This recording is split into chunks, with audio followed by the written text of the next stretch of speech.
Olá, buscador da longevidade saudável. Você já pode, você já sabe que pode conseguir uma longa vida com saúde. Você já sabe que pode reverter, diminuir sintomas e até reverter totalmente muitas das doenças degenerativas. E agora nós vamos fazer um outro processo muito pouco falado aqui na internet. É possível reverter doenças vasculares? É possível investir na saúde vascular das artérias, das veias, do sistema linfático para manter essa saúde até idades muito avançadas? Então nós vamos aqui trazer hoje um dos maiores especialistas que eu conheci na internet para falar sobre o assunto. Obrigado, doutor Alexandre Amato, pela sua gentileza de estar participando conosco aqui desse simpósio da longevidade saudável.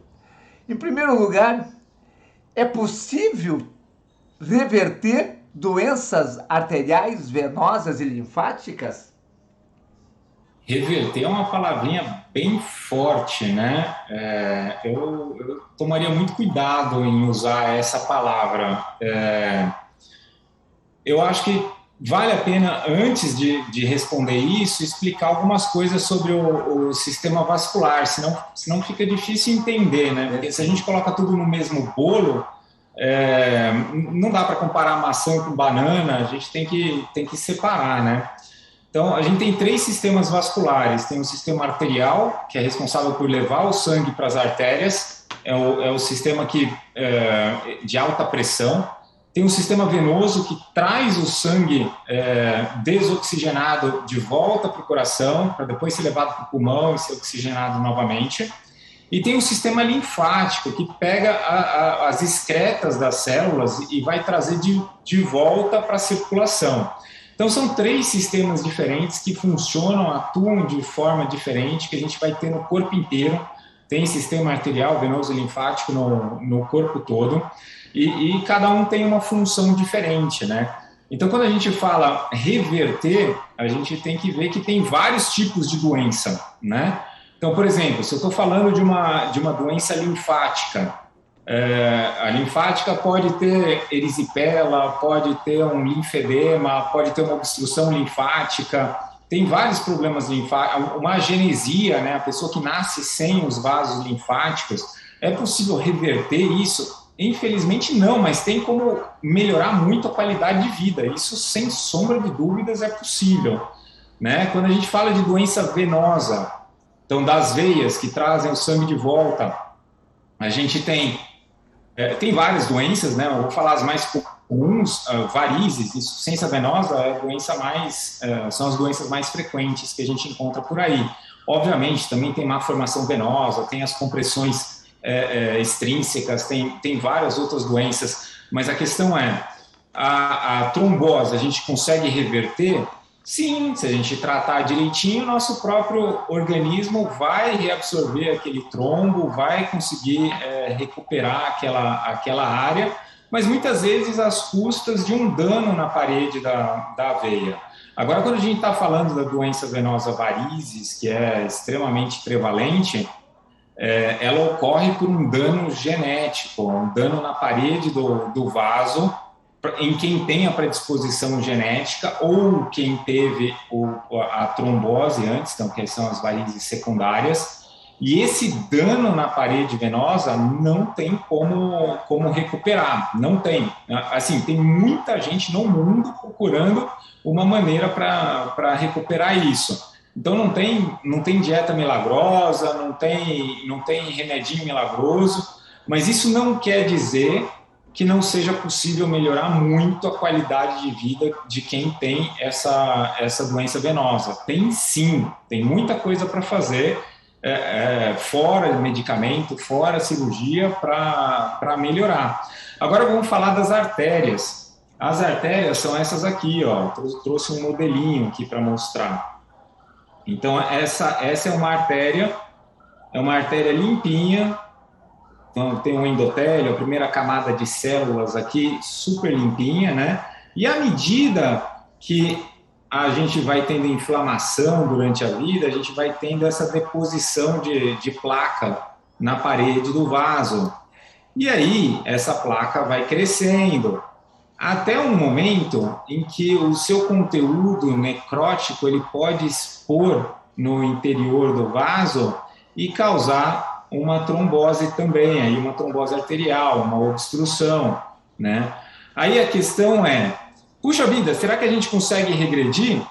Tudo vai depender da fase em que você está, né? Se você está numa fase já próxima da oclusão completa, é engraçado, né? Às vezes as pessoas esperam evoluir a doença até a fase final e falar, agora eu vou começar a fazer dieta e exercício físico que eu vou regredir a doença. Não vai, não tem como, né? Agora, quando a gente pega uma lesão pequenininha, uma lesão aqui numa fase mais inicial, você pode não conseguir regredir a lesão, mas você vai conseguir uma outra coisa que é muito boa, você estabiliza a lesão. Então ela fica estável, ela não vai romper e expor seu conteúdo necrótico e causar uma trombose, ela não vai desenvolver mais, crescer essa lesão, e tem tempo para o corpo desenvolver a circulação colateral e conseguir recuperar a sua função. Então, essa regressão, às vezes a gente busca essa regressão, mas não é bem a regressão que é importante para a gente. A gente quer essa estabilização, desenvolvimento da circulação colateral, que é possível sim com várias medidas médicas, de hábitos de vida e tudo mais. A questão é também, né, entender em que fase que você está, né? Eu conheço uma pessoa que começou a sentir dor no peito e falou, agora o médico falou que eu tinha que fazer exercício, agora eu vou fazer, né? Só que o médico tinha falado para fazer exercício anos antes, né? E ele começou a ter dor no peito, foi fazer esteira. Ele estava infartando, né? Ele esperou ter a dor para começar a dar o primeiro passo no que deveria ter sido feito na profilaxia, na prevenção lá atrás, né? Não adianta a gente buscar tratamento de prevenção, de profilaxia, na hora que a doença já se desenvolveu, já apareceu até complicação dela. Você falou ali, colocou uma palavra-chave, genética. Tem pessoas que têm, na sua história familiar, varizes, outros têm obstruções arteriais, têm doenças isquêmicas e tal. Se está na história, é possível que o indivíduo consiga prevenir para que isso não aconteça com ele? Eu acho essa pergunta é muito legal e eu vou responder até falando de outra especialidade, mas depois eu volto para vascular. Né? Tem um teste genético que ele avalia vários genes e ele consegue dizer qual que é a sua previsão de peso, quanto que você deveria pesar baseado na sua genética, né? Ele avalia, acho que são 300 genes, é uma coisa maluca assim. Eu fiz esse teste e para mim dava um peso de 91 quilos. Eu estava perdendo da minha genética, e é legal porque a gente tem a genética e tem o fenótipo também, né?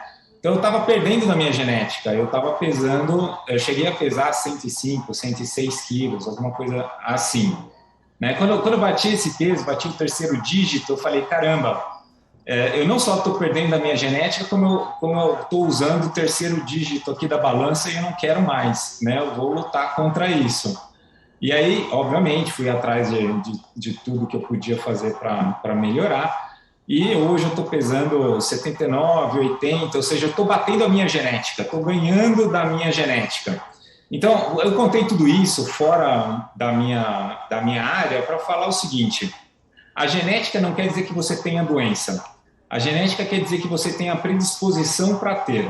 Se você cria um ambiente onde isso é propício de acontecer, né? Então você tem lá a genética para ter varizes, você fica obeso, não faz exercício físico, não fortalece a panturrilha, come mal, etc., usa o hormônio exageradamente, de forma, às vezes, até desnecessária, vai aparecer varizes. Agora, se você tem a mesma genética e você faz tudo certinho, se você não conseguir evitar a varizes, pelo menos você vai empurrar esse problema lá para frente, né? E se tiver, vai ter com mais qualidade de vida, vai ser mais fácil lidar, né?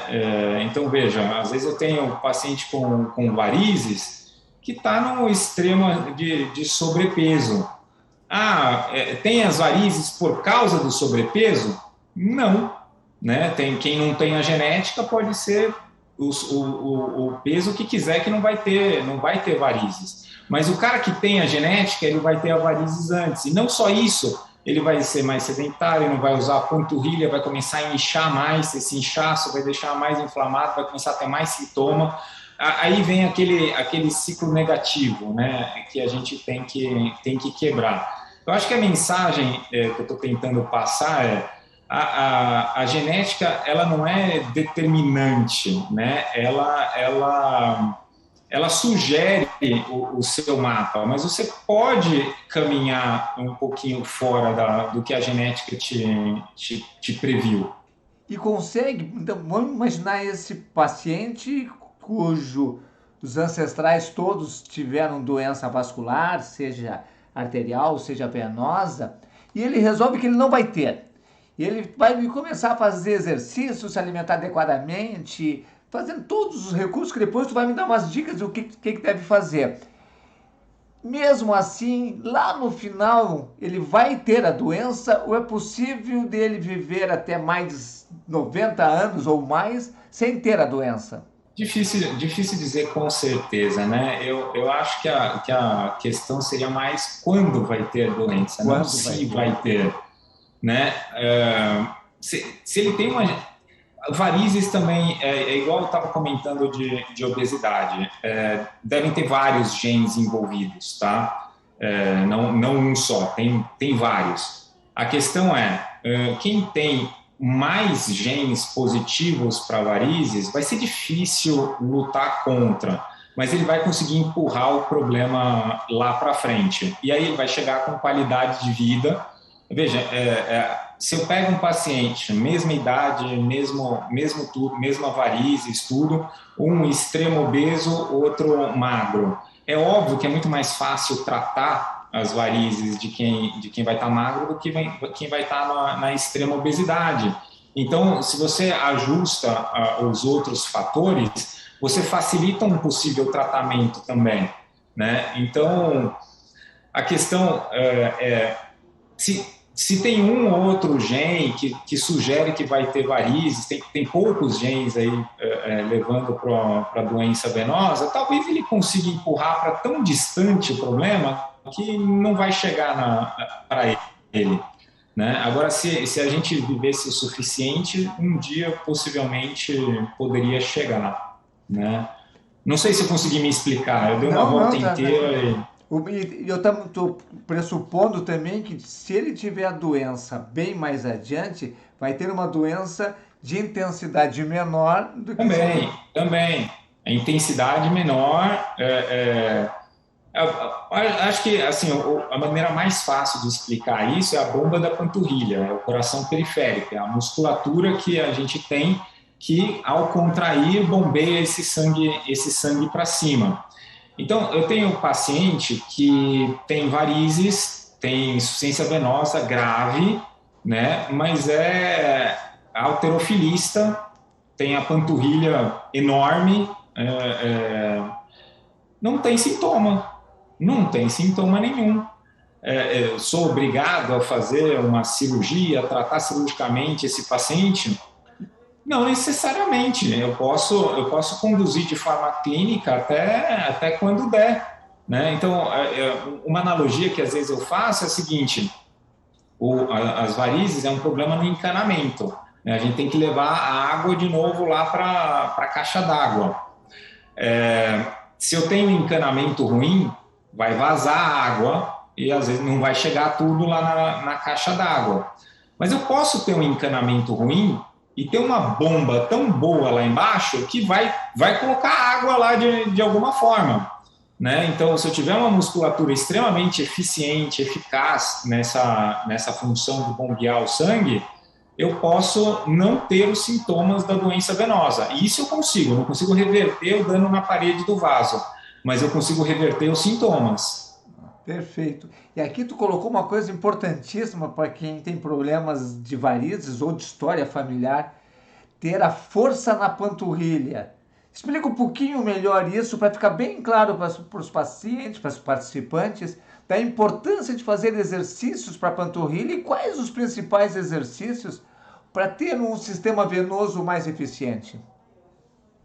Não é só força, tá? Força é um dos parâmetros. Eu dei um exemplo de um paciente halterofilista, mas eu vou dar um outro exemplo de outro paciente halterofilista, que esse também foi emblemático na minha vida.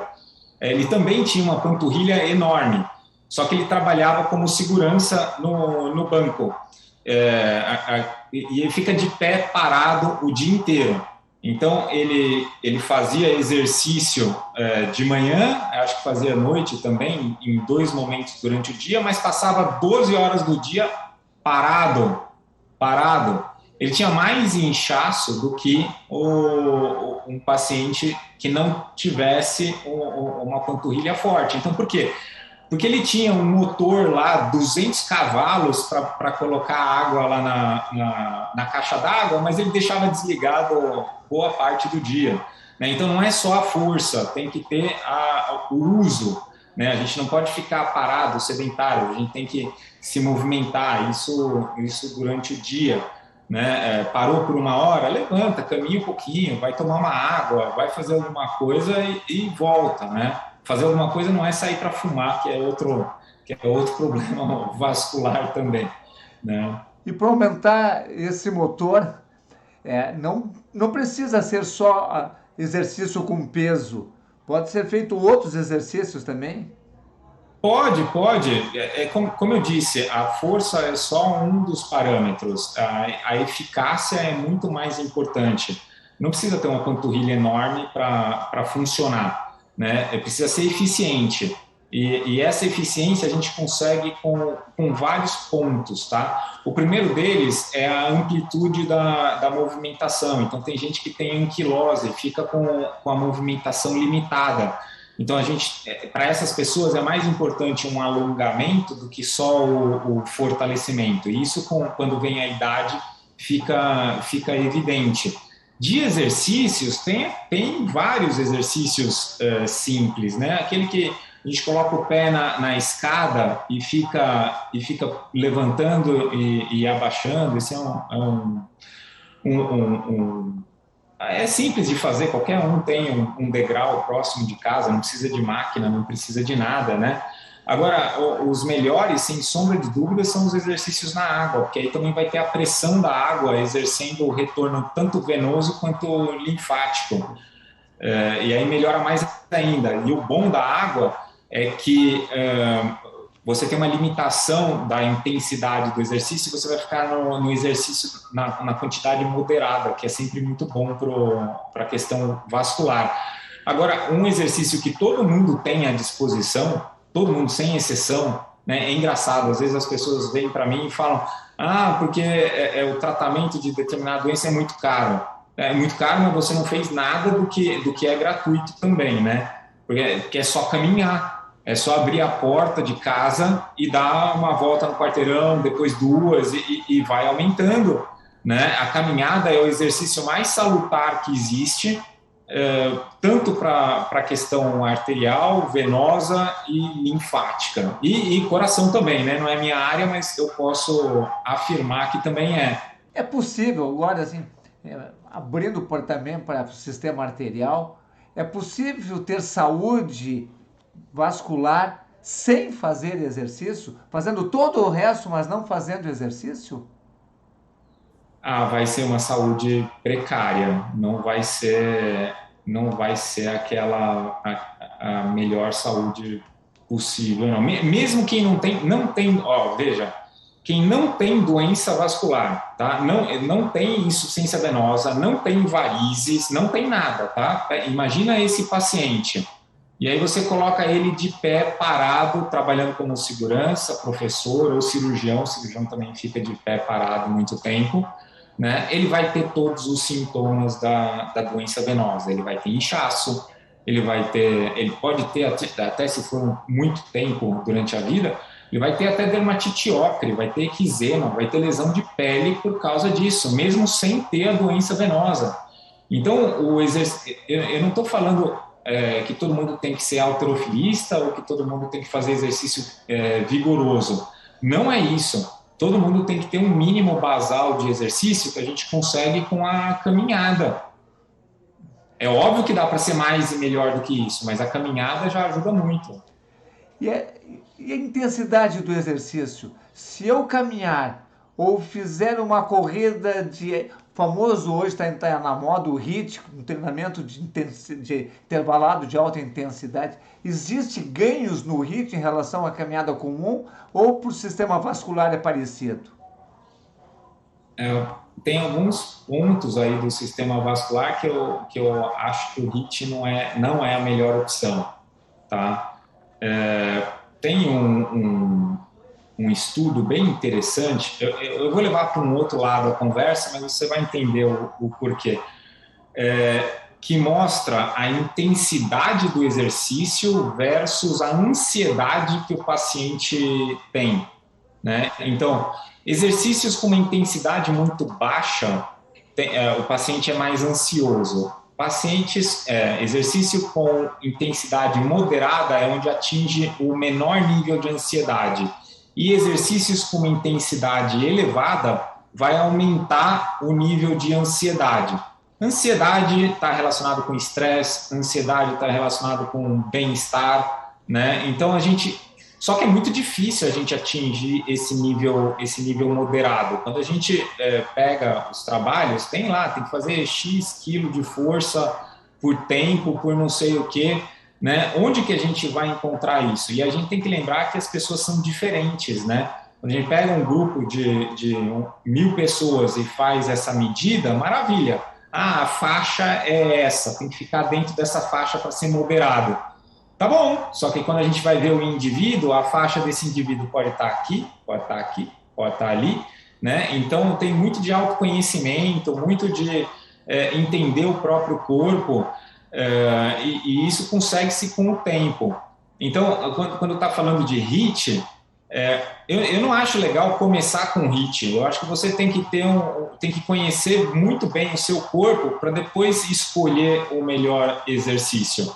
E para você ficar dentro de uma faixa razoável, aí eu volto, os exercícios na água são os melhores para vascular, porque ele te limita, você não vai conseguir fazer um exercício extremamente exagerado na água, a não ser que vai fazer polo aquático, alguma coisa assim, mas não é o habitual, né? Agora, vai fazer uma caminhada, eu sei que também vai ficar dentro de uma faixa de moderado. Vai fazer uma corrida, eu já não sei, pode até estar dentro de uma faixa moderada para algumas pessoas. Eu lembro de uma paciente que eu operei, e aí ela perguntou no pós-operatório, depois de uma semana, eu posso dar uma corridinha? Eu era bem mais jovem, eu caí no conto. Eu falei, pode, uma semana já não tem problema. Só que ela era maratonista, né? A corridinha para ela era 15K, uma semana depois da cirurgia. Eu falei assim, puxa, ela ficou com dor, teve hematoma, teve tudo isso, tudo resolvido, sem problema nenhum.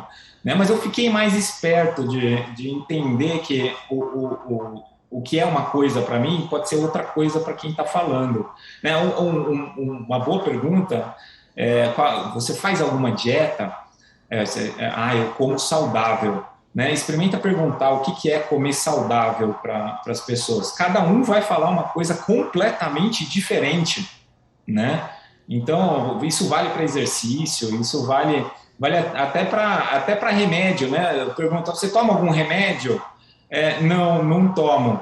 Aí eu começo a perguntar outras coisas e acabo descobrindo, não, mas eu tomo para pressão, mas esse não conta. Como não conta? Não, baita de um fator de risco cardiovascular, né?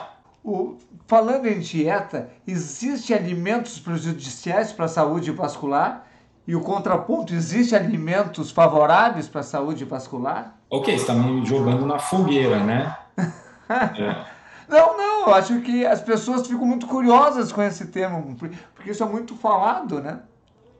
porque eu posso responder o que está nos guidelines, eu posso responder o que eu acho, eu posso responder o que eu faço, e tem várias formas de encarar o problema, né? Veja, quando eu estou falando de aterosclerose, a gente está falando dessas placas de cálcio, tá? Não é o cálcio na alimentação que causa essas placas, então pode ficar tranquilo que não vai ser, não é essa a grande discussão. A grande discussão é se o problema são as gorduras ou se o problema são os carboidratos e açúcares, né? E é difícil responder. As pessoas acham que é super fácil, né? É isso porque eu ouvi isso e ponto final. Mas todos os estudos nutricionais, eles só vão com, eles não relacionam causa e efeito, né? Eles vão fazer uma correlação só. Então, o que se vê que quem tem a aterosclerose, que quem tem as placas vai ter o colesterol elevado, vai ter LDL elevado. Agora, o que levou a isso e toda a história anterior são vários fatores, não é só o que ele comeu, são os fatores inflamatórios da vida toda, né? Agora, esse nexo causal é difícil correlacionar. Gordura causa colesterol elevado, é isso que podem me metralhar, e eu não sei o seu público que vai pensar disso, mas o que se vê é que quem tem o colesterol elevado está comendo bastante gordura. Ok, isso é fato para todo mundo? Não necessariamente. Tá? O que eu acho e vejo é que o carboidrato, açúcares também fazem muito mal, de uma forma ou de outra. Então, a gente não pode buscar os excessos, nem excesso de carboidrato, nem excesso de gordura. A gente tem que entrar no bom senso, no meio termo. Mas ninguém ensina bom senso, né? Todo mundo quer um extremo ou outro, né? Então, assim, mas falando de dieta para vascular, falando bem da profilaxia, bem lá no início, buscar o que é menos inflamatório, buscar o que não vai te levar para o sobrepeso e obesidade, que são fatores de risco para doença vascular. Se for por um caminho, se for por outro, se você se manter desinflamado, se manter magro na forma que dá certo para você, maravilha, ótimo, siga assim. Beleza, beleza mesmo, Alexandre. E agora, para nós concluir, eu gostaria que tu deixasse uma mensagem, uma sugestão para as pessoas que estão ouvindo, para aplicarem na sua vida e terem uma saúde vascular por mais tempo. Eu vou dar a maior dica que eu posso dar e que serve para todo mundo e que ninguém dá o devido valor a isso.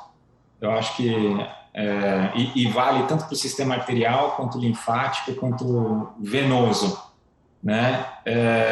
Tomar água, tomar muita água, manter-se hidratado. Aqui, ó, tomar água sempre que possível. Vai ajudar não só no metabolismo, em todos os outros aspectos do corpo, mas como sou cirurgião vascular, vou falar dos sistemas vasculares, né?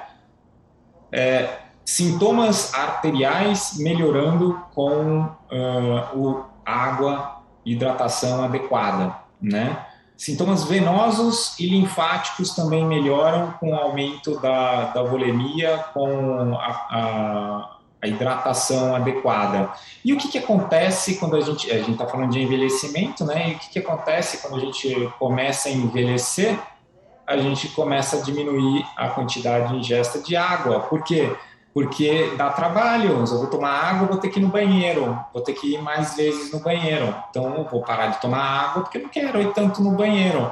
Problema resolvido. Criou-se outros problemas, né?